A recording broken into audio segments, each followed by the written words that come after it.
A ver, este problema dice que una psicóloga desea saber si un programa de relajación tiene efectos sobre los niveles de ansiedad de un grupo de 10 pacientes.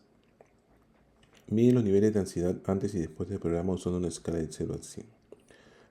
Como los datos no son normales, aplica la prueba no paramétrica de Wilcoxon para muestras relacionadas. En base a los datos recabados, probar si hay diferencia en los niveles de ansiedad antes y después del programa. Bueno, en este problema ya nos dicen que los datos no tienen distribución normal, ¿no? Pero igual lo vamos a comprobar, ¿ya? Porque en la vida real, pues, no te van a decir, ¿no? Tú vas a poder medir mediante un test a un grupo de pacientes los niveles de ansiedad y no vas a saber si esos datos tienen o no tienen distribución normal. Recordemos que si tienen distribución normal, aplicamos una prueba T para muestras pareadas o relacionadas. Y cuando no tienen distribución normal, ¿no? Aplicamos la prueba de Wilcox, ¿no? Entonces, lo primero que tenemos que medir o saber es si es que tienen o no tienen distribución normal. Entonces, en nuestro YAML, ¿no? Ponemos esos datos. Acá tenemos el antes y el después. Vamos a una cuantitativa continua.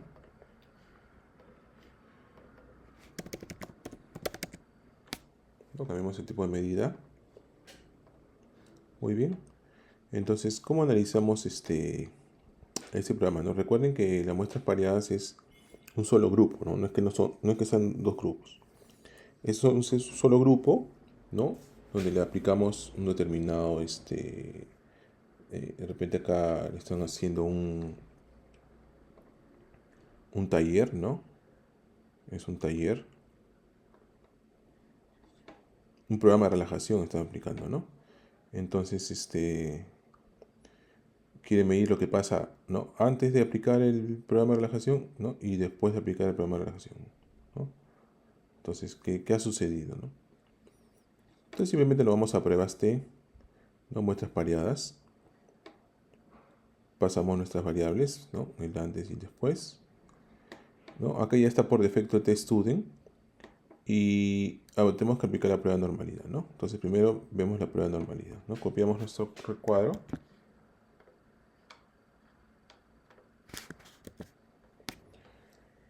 Y recordemos que tenemos que analizar el p-valor, ¿no? Es Shapiro-Wilk porque es menor a 50 y es menor a 0.047, perdón, es 0.047. Recordemos que los datos tienen distribución normal, ¿no? Cuando son mayores a 0.05. Entonces, en este caso, este valor es menor a 0.05. Entonces, estamos en que los datos no tienen distribución normal. Entonces, ¿qué hacemos? Aplicamos una prueba no paramétrica, ¿no? Para muestras relacionadas o pareadas, que es la prueba de Wilcox. Entonces, establecemos nuestras hipótesis, ¿no? Porque en este caso nos pregunta o nos pide que averigüemos si hay diferencias en los niveles de ansiedad antes y después, ¿no? No nos pide que uno sea mayor o menor, sino que si hay diferencias, ¿no? Entonces, nuestra hipótesis nula, no hay diferencias en los niveles de ansiedad antes y después del programa. Y la hipótesis alternativa sí hay diferencias, ¿no? Recordemos que rechazamos la hipótesis nula si el p-valor es menor a 0.05. Entonces, acá por defecto está en teststudent. Tenemos que ponerlo en los rangos de Wilcoxon. Desactivamos el teststudent, ¿no? Y las hipótesis ponemos que es diferente, ¿no? No es que uno sea mayor o menor, ¿no? Y acá está, bueno, igual sigue saliendo por defecto las pruebas T pareadas, pero sabemos que estamos aplicando Wilcoxon, ¿no? Y lo hice dentro. Copiamos. Tengo por acá para poder tenerlo, ¿no? De prueba. Ustedes saben que en los tesis, en investigaciones se pegan, ¿no? Estas tablitas. Y nuestro P es 0.006, lo que nos indica que es menor a 0.05. O sea, rechazamos la hipótesis nula. Si rechazamos la hipótesis nula, nos quedamos con la alternativa. O sea, podemos decir que sí hay diferencias en el programa, ¿no?